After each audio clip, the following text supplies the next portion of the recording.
Behind the vibrant colors and heroic battles of your favorite anime lies a reality that most fans never see. While the global anime market has exploded into a $25 billion industry, the people creating it are often living in poverty. This is the story of the dark side of the anime industry, an industry built on structural labor issues and extreme strain.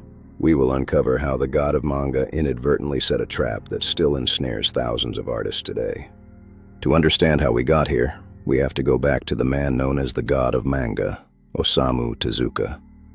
In 1963, Tezuka launched Astro Boy, the first weekly anime series, but he faced a massive problem. Networks viewed animation as kid stuff and were unwilling to pay standard live-action rates.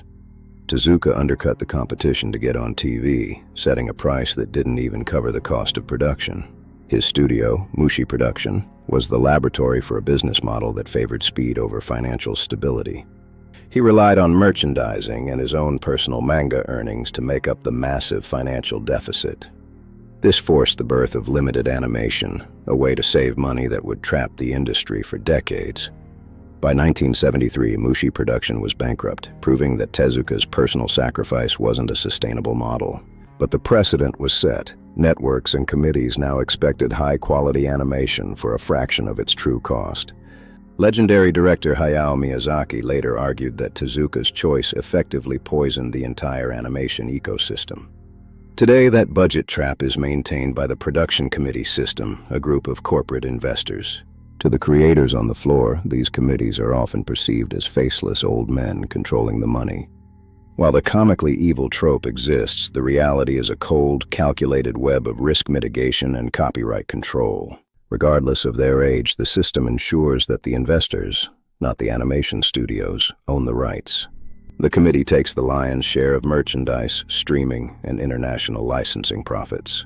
Studios are reduced to for-hire contractors, receiving a flat fee that barely covers basic operations. In 2024, more than one-third of Tokyo's animation studios were reported to be losing money on every show. To survive these thin margins, studios rely on a piece rate system that dates back to the very beginning. Animators are often paid not by the hour, but by the cut, a specific segment of animation. A complex cut that takes 3 days to perfect might only pay an artist $25. This effectively pushes hourly rates for junior animators down to just $4 or $5. The average worker logs 225 hours per month, with entry-level salaries sitting at just $7,000 a year. Nearly half of the industry identifies as freelance, leaving them without health insurance or pension plans. For many, the dream of working in anime has turned into a daily struggle for basic survival. But a new force has entered the arena: global streaming giants with massive direct budgets. Netflix and Crunchyroll are offering budgets 2 to 3 times the industry average to secure global rights. However, insiders like director Terumi Nishi warn that this money is often absorbed by studio management. Crunchyroll has reached 15 million subscribers, integrating deeper into the committee system than ever before. Overseas revenue now dominates the industry, yet the creators' wages remain stagnant. This environment has given rise to black companies, studios notorious for extreme, dangerous overwork.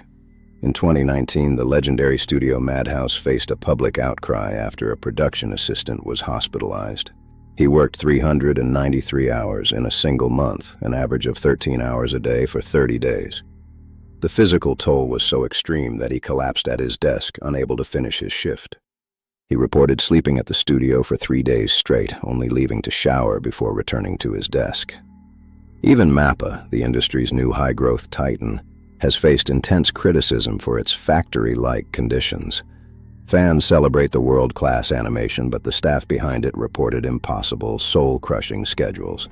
During Season 2, animators leaked their distress on social media, describing a production that was falling apart. One animator revealed that an episode was only 30% finished when it was forced to broadcast. While MAPPA has tried to bypass committees by solo funding projects, the pressure on the artists remains extreme. The physical and mental toll of this industry has a name in Japan: karoshi, death by overwork. It is a persistent shadow over an industry designed to bring joy and wonder to millions of people. 68% of workers suffer from mental fatigue, with many reporting clinical depression. A staggering 65% of anime creators report experiencing harassment, with most afraid to report it. For some, the passion for animation isn't enough to overcome the crushing weight of the black studio environment. As a result, Japan is facing a brain drain that could lead to the collapse of its animation supremacy. 25% of new animators leave within 4 years, and by year 8, 68% have quit. This leaves a massive void of experience, with few veterans left to mentor the next generation. Studios are forced to outsource more work to Southeast Asia, leading to a dangerous loss of quality control. Top-tier veterans are now finding that studios in China and South Korea offer double or triple their Japanese pay. If the sites of production are not resolved, the global dream of cool Japan will remain just that, a dream. Yet the industry is not a monolith. It is now split between two very different paths for the future. Kyoto Animation is the gold standard, hiring staff as full-time employees with actual benefits and training. They prioritize long-term artistic growth over the short-term volume of the production committee model. On the other side, studios like MAPPA pursue high-volume growth, often working on 4 major shows at once. This clash of philosophies will determine whether anime remains an art form or becomes a pure commodity. But the creators themselves are no longer silent. They are organizing and fighting for their right to exist. Organizations like NAFCA are lobbying the government for mandatory minimum wage protections. They've launched the first nationwide skill tests to give animators the leverage they need for better pay. In April 2024, Japan finally enacted the Freelance Act to provide much-needed transparency in business. Crucially, health and accident insurance is finally being expanded to cover the industry's freelance backbone. This safety net aims to prevent the immediate poverty that follows a work-related injury or illness. Labor groups are even fighting for a mandatory 30% share of IP rights for all animation studios. As consumers of this art, we also hold a unique power to influence the industry's future direction. Fans are becoming more aware, with many now choosing to support creators directly through platforms like Patreon. Direct funding allows some studios to bypass production committees entirely and pay their staff fairly. The next time you enjoy a masterpiece, take a moment to remember the human hands that drew it. Every single frame is a testament to the sacrifice and passion of an artist struggling to be heard. Let's look deeper at MAPPA's recent strategy, which has redefined high-stakes production. By solo-funding Chainsaw Man, MAPPA aimed for independence from committees, taking all the profit. But this independence came with a cost, a volume of work that pushed the studio to its physical limit. Staff reported being required to work on 4 major shows concurrently, leading to high-profile departures. The 2024 NAFCA survey provides the most up-to-date look at the true state of the production floor. The median anime worker logs 225 hours a month, with some reporting as many as 336. Nearly 38% of workers earn less than $1,300 a month, barely enough for rent. For entry-level animators, the average annual salary is just over $17,000. This is nearly half the national private sector average, making the industry a path of extreme poverty. While harassment is rampant, only 26% of workers feel they can report it safely. This test aims to standardize skills and give creators the certification to leverage better pay. In autumn 2024, the Labor Ministry finally expanded accident insurance to cover the freelance backbone. The government aims to triple the overseas market by 2033, but experts warn this is a pipe dream. Unless the stagnation of the production sites is resolved, the entire industry faces a potential collapse. The anime industry stands at a crossroads between its dark history and a more sustainable future for all. It is time to decide, do we value the art or the human beings who dedicate their lives to creating it?